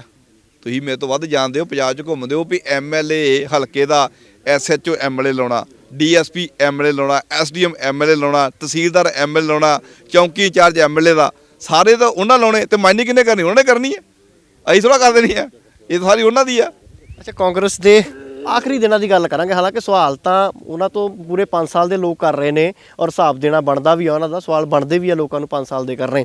ਆਖਰੀ 111 ਦਿਨਾਂ ਦੀ ਬੜੀ ਚਰਚਾ ਕਰ ਰਹੇ ਨੇ ਸੀਐਮ ਚਰਨਜੀਤ ਸਿੰਘ ਚੰਨੀ, ਕਹਿੰਦੇ ਜੋ ਕਰਤਾ ਉਹ ਸ਼ਾਇਦ ਕਦੀ ਹੋਇਆ ਹੀ ਨਹੀਂ ਪੰਜਾਬ 'ਚ। ਕੀ ਕਰਤਾ ਦੱਸੋ? ਆ ਰੇਤ ਸਸਤੀ ਕਰਤੀ, ਕੇਬਲ ਦੇ ਰੇਟ ਘਟਾਤੇ, ਅਸੀਂ ਬਿਜਲੀ ਸਸਤੀ ਕਰ ਦਿੱਤੀ। ਦੇਖੋ ਬਿਜਲੀ ਦੀ ਗੱਲ ਸੁਣ ਲਓ, 2017 ਦੇ ਵਿੱਚ ਜਦੋਂ ਸਰਦਾਰ ਪ੍ਰਕਾਸ਼ ਸਿੰਘ ਬਾਦਲ ਪੰਜਾਬ ਦੇ ਮੁੱਖ ਮੰਤਰੀ ਸੀ, 5.5 ਰੁਪਏ ਪਰ ਯੂਨਿਟ ਰੇਟ ਸੀਗਾ। ਇਹਨਾਂ ਨੇ 4.5 ਸਾਲ ਦੇ ਵਿੱਚ 11 ਰੁਪਏ ਯੂਨਿਟ ਰੇਟ ਕਰਤਾ। 6 ਰੁਪਏ ਵਧਾ ਕੇ, ਤੁਸੀਂ ਆਪ ਸਿਆਣੇ ਹੋ, 6 ਰੁਪਏ ਵਧਾ ਕੇ 3 ਘਟਾਤੇ ਤੇ ਲੋਕ ਤਾੜੀਆਂ ਵੀ ਮਾਰੀ ਜਾਂਦੇ ਕਾਂਗਰਸ ਵਾਲੇ। ਇਹ ਦੇਖਦੇ ਨਹੀਂ ਵੀ ਸਾਡੇ ਸਰਕਾਰ ਦੇ ਇਸ ਟਾਈਮ ਸਰਦਾਰ ਪ੍ਰਕਾਸ਼ ਸਿੰਘ ਬਾਦਲ ਪੰਜਾਬ ਦੇ ਮੁੱਖ ਮੰਤਰੀ ਸੀ, 5.5 ਰੁਪਏ ਪਰ ਯੂਨਿਟ ਰੇਟ ਸੀ ਤੇ ਇਸ ਮੌਕੇ ਕੀ ਆ 3 ਰੁਪਏ ਘਟਾ ਕੇ 8.5 ਰੁਪਏ ਅਜੇ ਵੀ ਲੈ ਰਹੇ ਆ। ਕਿਹੜਾ ਰੇਟ ਬਿਜਲੀ ਸਸਤੀ ਕਰਤੀ ਮੈਨੂੰ ਦੱਸ ਦਿਓ। ਲੋਕਾਂ ਨੂੰ ਬੇਵਕੂਫ, ਜਿਹੜਾ ਹੁਣ ਤੁਸੀਂ ਗੱਲ ਕੀਤੀ ਆ ਰੇਤਾ ਦੀ 550 ਰੁਪਏ, ਜਾਓ ਦੱਸੋ ਕਿੱਥੇ ਮਿਲਦੀ ਆ? ਤੁਸੀਂ ਆਇਓ ਇੱਧਰ ਹੋ ਕੇ ਜਾਇਓ, ਉਹਨੂੰ ਕਹੋ ਲੈਣੀ 550 ਨੂੰ ਸੈਕੜਾ ਰੇਤਾ ਦਿੰਦਾ ਕੋਈ? ਕੇਬਲ ਦਾ ਰੇਟ ਸੁਣ ਲਓ, 100 ਰੁਪਿਆ ਕਹਿੰਦਾ ਦੇ ਦਾਂਗੇ, 330 ਰੁਪਏ ਦੀ ਪਰਚੀ ਅੱਜ ਵੀ ਸ਼ਹਿਰ 'ਚ ਕੱਟੀਆਂ ਜਾ ਰਹੀਆਂ। ਉਹ ਸਿੱਧੂ ਕਹਿੰਦੇ ਨੇ ਕੇਬਲ ਦਾ ਕੰਮ ਹੀ ਸਾਰਾ ਅਕਾਲੀ ਦਲ ਨੇ ਚਲਵਾਇਆ, ਇੱਥੇ ਛੋਟੇ ਕੇਬਲ ਵਾਲਿਆਂ ਨੂੰ ਮਾਰ ਹੀ ਦਿੱਤਾ ਅਕਾਲੀ ਦਲ। ਤੇ ਸਿੱਧੂ ਫੜ ਕੇ ਅੰਦਰ ਕਰਦੇ ਅਕਾਲੀ ਦਲ ਵਾਲਿਆਂ ਨੂੰ, ਜਿੰਨਾ ਦਮ ਹੈ ਤਾਂ 5 ਸਾਲ ਸਰਕਾਰ ਦੇ ਹੀ, ਜਿਹੜਾ ਨਜਾਇਜ਼ ਕਰਦਾ ਅੰਦਰ ਕਿਉਂ ਦਿੱਤੇ? ਪਰਚੇ ਦੇ ਕੇ ਅੰਦਰ ਦਿਓ, ਐਵੇਂ ਝੂਠ ਬੋਲਦੇ ਆ। 5 ਸਾਲ ਸਰਕਾਰ ਦੇ ਲੰਘ ਗਏ ਤੇ ਜੇ ਮੰਨ ਲਓ ਮੈਂ ਵੀ ਚੋਰ ਆ ਤੇ ਫੜ ਕੇ ਅੰਦਰ ਦੇ ਦਿੰਦਾ। ਇਹ ਤਾਂ ਵੀ ਝੂਠ ਦੀਆਂ ਲਿਫਾਫੀਆਂ ਛੱਡੀ ਜਾਂਦੇ ਆ, ਇਹ ਜਿੱਦਾਂ ਮੁਕੇਸ਼ 'ਚ ਵੀ ਨਹੀਂਗਾ। ਇਹ ਗੱਲਾਂ ਕੋਈ ਨਜਾਇਜ਼ ਖੜਾ ਕਰਨ ਵਾਲੀਆਂ। ਹਲਕੇ ਦੇ ਵਿੱਚ ਟ੍ਰੈਫਿਕ ਦੀ ਸਮੱਸਿਆ ਬਹੁਤ ਜ਼ਿਆਦਾ ਹੈ। ਆਪਾਂ 2-3 ਚੌਂਕਾਂ 'ਚੋਂ ਲੰਘਦੇ ਆ ਤਾਂ ਮੈਨੂੰ ਲੱਗਦਾ ਇੱਥੇ ਅੱਧਾ ਪੌਣਾ ਘੰਟਾ ਲੱਗ ਜਾਂਦਾ, ਜੇ ਕੋਈ ਮਰੀਜ਼ ਖੜਨਾ ਹੋਵੇ ਫਿਰ ਜ਼ਿਆਦਾ ਔਖਾ ਹੋ ਜਾਂਦਾ। ਬਿਲਕੁਲ ਇਹ ਬੜੀ ਵੱਡੀ ਹੈ। ਮੁਕੇਰੀਆਂ 'ਚ ਇੱਕ ਫਲਾਈਓਵਰ ਬਣਨਾ ਚਾਹੀਦਾ ਸੀਗਾ, ਜਿਹੜਾ ਨਹੀਂ ਬਣਿਆ। ਹੁਣ ਕੋਸ਼ਿਸ਼ ਕਰਾਂਗੇ ਆਉਣ ਵਾਲੇ ਸਮੇਂ 'ਚ ਕੋਈ ਨਾ ਕੋਈ ਬਾਈਪਾਸ ਹਲਕੇ ਦਾ ਜਲਦੀ ਤੋਂ ਜਲਦੀ ਬਣਾਵਾਂਗੇ, ਕਿਉਂਕਿ ਸ਼ਹਿਰ 'ਚ ਲੰਘਣਾ ਬਹੁਤ ਔਖਾ ਹੈ। ਮੈਂ ਦੱਸਦਾ ਮੁੱਢਲੀਆਂ ਗੱਲਾਂ ਵਾਲਾ ਕਿਹਦਾ ਧਿਆਨ ਹੀ ਨਹੀਂ ਐਮਐਲਏ ਦਾ। ਐਮਐਲਏ ਨੂੰ ਚਾਹੀਦਾ ਸੀ ਜਿਸ ਟਾਈਮ ਤੇ ਰੋਡ ਪ੍ਰੋਜੈਕਟ ਬਣੇ ਆ, ਜੇ ਬਾਕੀ ਸ਼ਹਿਰਾਂ 'ਚ ਭੋਗਪੁਰ ਵੀ ਬੜੀ ਪ੍ਰੋਬਲਮ ਹੈ, ਬਾਕੀ ਸ਼ਹਿਰ ਸਾਰੇ ਓਵਰਬ੍ਰਿਜ ਕੱਢਤੇ ਆ। ਤੁਸੀਂ ਧਾਰੀਵਾਲ ਚੱਲ ਜਾਓ, ਗੁਰਦਾਸਪੁਰ ਚੱਲ ਜਾਓ, ਸਾਰੇ ਬਾਈਪਾਸ ਬਣ ਗਏ। ਇੱਥੇ ਇੱਕ ਬਾਈਪਾਸ ਬਹੁਤ ਜ਼ਰੂਰੀ ਬਣਨਾ ਸੀ, ਜਿਹੜਾ ਇਹਨਾਂ ਨਹੀਂ ਬਣਾਇਆ। ਚਲੋ ਆਉਣ ਵਾਲੇ ਸਮੇਂ 'ਚ ਉਹ ਵੀ ਧਿਆਨ ਦੇਵਾਂਗੇ। ਅਭੀ ਆਖਰੀ ਸਵਾਲ ਲਊਂਗਾ, ਸਮਾਂ ਤੁਹਾਡੇ ਕੋਲ ਵੀ ਘੱਟ ਹੈ। ਇੱਕ ਬਹੁਤ ਰੌਲਾ ਪੈਂਦਾ ਅੱਜ ਵੀ ਜਦੋਂ ਵਿਰੋਧੀ ਸਟੇਜਾਂ ਤੋਂ ਬੋਲਦੇ ਨੇ, ਕਹਿੰਦੇ ਪਿੰਮਜ਼ ਤਲਵਾੜੇ ਦੇ ਵਿੱਚ ਆਉਣਾ ਸੀਗਾ, ਔਰ ਤੁਸੀਂ ਦੁਆਬੇ ਦੇ ਖੇਤਰ ਦੀ ਗੱਲ ਕਰੀਏ ਜਾਂ ਹੁਸ਼ਿਆਰਪੁਰ ਜ਼ਿਲ੍ਹੇ ਦੀ ਗੱਲ ਕਰੀਏ, ਇੱਕ ਅਜਿਹੇ ਲੀਡਰ ਹੋ ਜਿਨ੍ਹਾਂ ਦੀ ਸਿੱਧੀ ਉਦੋਂ ਸਰਕਾਰ ਤੱਕ ਪਹੁੰਚ ਬਣਦੀ ਸੀਗੀ, ਬਾਇਆ ਭਾਵੇਂ ਬਿਕਰਮ ਸਿੰਘ ਮਜੀਠੀਆ ਔਰ ਦੇ ਥਰੂ ਬਣੇ, ਚਾਹੇ ਸੁਖਬੀਰ ਸਿੰਘ ਬਾਦਲ ਹੋਰਾਂ ਨੂੰ ਸਿੱਧਾ ਮਿਲੋ। ਕਹਿੰਦੇ ਇੱਥੇ ਪਿੰਮਜ਼ ਬਣਨਾ ਸੀਗਾ, ਪ੍ਰਕਾਸ਼ ਸਿੰਘ ਬਾਦਲ ਕਹਿੰਦੇ ਗੱਲਾਂ 'ਚ ਲੈ ਕੇ ਸਾਰਾ ਕੁਝ ਉਧਰ ਲੈ ਕੇ ਬਠਿੰਡੇ ਵਾਲੇ ਪਾਸੇ। ਬਿਲਕੁਲ ਨਹੀਂ, ਝੂਠ ਬੋਲਦੇ। ਲੋਕਾਂ ਨੂੰ ਰਿਐਲਿਟੀ ਦਾ ਨਹੀਂ ਪਤਾ। ਰਿਐਲਿਟੀ ਇਹ ਸੀ, ਉਹਨਾਂ ਦੀ ਇੱਕ ਸ਼ਰਤ ਸੀਗੀ ਇਹ ਪਿੰਮਜ਼ ਵਾਲਿਆਂ ਦੀ ਵੀ ਏਅਰਪੋਰਟ ਤੋਂ 10 ਕਿਲੋਮੀਟਰ ਦੀ ਦੂਰੀ ਤੋਂ ਵੱਧ ਨਹੀਂ ਹੋਣਾ ਚਾਹੀਦਾ। 10 ਕਿ 15 ਕੋਈ ਰੇਂਜ ਹੈ ਉਹਨਾਂ ਦੀ। ਇੱਥੇ ਏਅਰਪੋਰਟ ਦੀ ਦੂਰੀ ਨਹੀਂ ਬਣੀ, ਜਿਸ ਕਰਕੇ ਉਹਨਾਂ ਨੂੰ ਸ਼ਿਫਟ ਬਠਿੰਡੇ ਕਰਨਾ ਪਿਆ। 4 ਲਾਈਨ ਉੱਥੋਂ ਫਿਰ ਉਸ ਨਾ ਰੇਲਵੇ ਦਾ ਸਿਸਟਮ ਬਣ ਰਿਹਾ ਸੀ, ਨਾ ਉਹਨਾਂ ਦੀ ਇੱਕ ਸ਼ਰਤਾਂ ਹੁੰਦੀਆਂ ਜਦੋਂ ਪਿੰਮਜ਼ ਦਾ ਜਾਂ ਕੋਈ ਵੱਡਾ ਏਮਸ ਦਿੰਦੇ ਆ। ਉਹਨਾਂ ਦੀ ਇੱਕ ਸਿਸਟਮ ਹੈ ਵੀ ਉਹਨਾਂ ਨੇ ਏਅਰਪੋਰਟ ਦੀ ਇੰਨੀ ਦੂਰੀ ਹੋਣੀ ਚਾਹੀਦੀ ਹੈ, ਉੱਥੇ ਸਹੂਲਤ ਹੋਣੀ ਚਾਹੀਦੀ ਆ। ਉਹ ਇਸ ਕਰਕੇ ਜਿਹੜਾ ਉਹ ਸ਼ਿਫਟ ਉੱਥੇ ਹੋਇਆ। ਬਾਕੀ ਗੱਲਾਂ ਇਹਨਾਂ ਦੀ ਜੋ ਮਰਜ਼ੀ ਕਰੀ ਚਲੋ, ਝੂਠ ਬਾਕੀ ਬੋਲੀ ਜਾਏ, ਕੋਈ ਵੱਖਰੀ ਗੱਲ ਆ। ਉਹ ਇਸ ਕਰਕੇ ਉੱਥੇ ਲੈ ਗਏ। ਇੱਕ ਸਵਾਲ ਰਹਿ ਗਿਆ ਮੇਰੇ ਮਨ 'ਚ ਹੋਰ, ਇੱਕ ਫੋਟੋ ਬੜੀ ਤੁਹਾਡੀ ਵੀ ਵਾਇਰਲ ਹੋ ਰਹੀ ਸੀ, ਕਹਿੰਦੇ ਅਕਾਲੀ ਦਲ ਡੇਰੇ ਜਾਣਿਆਂ ਨਹੀਂ ਛੱਡਦਾ, ਡੇਰਿਆਂ ਤੇ ਤੁਹਾਡੀ ਵੀ ਇੱਕ ਤਸਵੀਰ ਬਹੁਤ ਵਾਇਰਲ ਹੋਈ ਤੁਹਾਡੇ ਹਲਕੇ ਦੇ ਵਿੱਚ ਕਹਿ ਲਈਏ ਜਾਂ ਪੰਜਾਬ ਲੈਵਲ ਦੇ ਉੱਤੇ। ਉਸ ਤਸਵੀਰ ਤੇ ਅੱਜ ਕੁਝ ਕਹਿਣਾ ਚਾਹੁੰਦੇ ਹੋ, ਕਿਉਂਕਿ ਹੁਣ ਲੋਕਾਂ ਦੇ ਵਿੱਚ ਜਾ ਰਹੇ ਹੋ ਤਾਂ ਸੁਭਾਵਿਕ ਤੌਰ ਦੇ ਉੱਤੇ ਜੇ ਕਿਸੇ ਦੇ ਮਨ 'ਚ ਸਵਾਲ ਹੈ ਤਾਂ ਉਹ ਵੀ ਕਲੀਅਰ ਕਰਨਾ ਪੈਣਾ। ਦੇਖੋ ਗੱਲ ਇਹ ਆ, ਮੈਂ ਇੱਕ ਰਾਜਨੀਤੀ ਦਾ ਜੁੜਿਆ ਬੰਦਾ, ਠੀਕ ਆ। ਮੈਂ ਹਰ ਸਮਾਜ ਦੀ ਵੋਟ ਲੈਣੀ ਆ, ਹਰ ਸਮਾਜ ਦੀ ਵੋਟ ਤੱਕ। ਜੇ ਕੋਈ ਕ੍ਰਿਸਚਨ ਭਾਈਚਾਰਾ ਜਿੱਥੇ ਮੰਨਦਾ ਮੈਂ ਉੱਥੇ ਹੀ ਮੱਥਾ ਟੇਕਣਾ। ਜੇ ਕੋਈ ਹਿੰਦੂ ਭਾਈਚਾਰਾ ਦਾ ਮੇਰਾ ਵੀਰ ਹੈ, ਜਿੱਥੇ ਉਹ ਮੱਥਾ ਟੇਕਦਾ ਮੈਂ ਉੱਥੇ ਵੀ ਟੇਕਣਾ। ਮੇਰੀ ਆਸਥਾ ਮੈਂ ਹੈ ਸਿੱਖ ਧਰਮ 'ਚ ਆ, ਮੈਂ ਆਪਣੇ ਧਰਮ 'ਚ ਪੱਕਾ, ਪਰ ਮੈਂ ਬਾਕੀ ਧਰਮਾਂ ਦਾ ਸਾਰਾ ਸਤਿਕਾਰ ਕਰਦਾ। ਆਪਣੇ ਧਰਮ ਜਿੰਨਾ ਸਤਿਕਾਰ ਕਰਨਾ ਮੇਰਾ ਫਰਜ਼ ਹੈ। ਜੇ ਕੋਈ ਵੀ ਬੰਦਾ ਇਹ ਨਹੀਂਗਾ ਵੀ ਸਰਸੇ ਵਾਲੇ ਬਾਬੇ ਵਾਲੇ ਮੈਂ ਮੱਥਾ ਟੇਕ ਤੁਰ ਪਵਾਂ। ਆਹ ਤੁਹਾਡੇ ਸਾਹਮਣੇ ਸਾਰੇ ਚੱਲ ਗਏ ਕਾਂਗਰਸ ਵਾਲੇ, ਨਹੀਂ ਗਏ, ਆ ਹੁਣ ਫੇਰ ਚੱਲ ਕੇ ਮੱਥਾ ਟੇਕਣ। ਕੋਈ ਬੋਲਦਾ? ਮਤਲਬ ਹੁਣ ਕਿ ਸੁੱਤੇ ਪਏ ਸਾਰੇ। ਇਸ ਕਰਕੇ ਕੋਈ ਸਾਡੀ ਜਿਹੜੀ ਇੱਥੇ ਆਸਥਾ ਹੈ, ਅਸੀਂ ਮੰਦਰਾਂ 'ਚ ਹੀ ਮੱਥਾ ਟੇਕ ਬਰਾਬਰ ਜਾਣਾ ਪਸੰਦ ਕਰਦੇ ਆ। ਸਾਡੇ ਮੰਦਰ, ਗੁਰਦੁਆਰੇ, ਚਰਚ ਇੱਕ ਰੱਬ ਦੇ ਸਾਰਾ ਦੇ ਆਪਣੇ ਧਰਮਾਂ ਦੇ ਬਣੇ ਆ, ਤੇ ਅਸੀਂ ਕਿਤੇ ਵੀ ਮੱਥਾ ਟੇਕੋ ਤਾਂ ਮੈਂ ਇਸ ਚੀਜ਼ ਦਾ ਕੀ ਗਰੇਜ ਹੈ ਜੀ।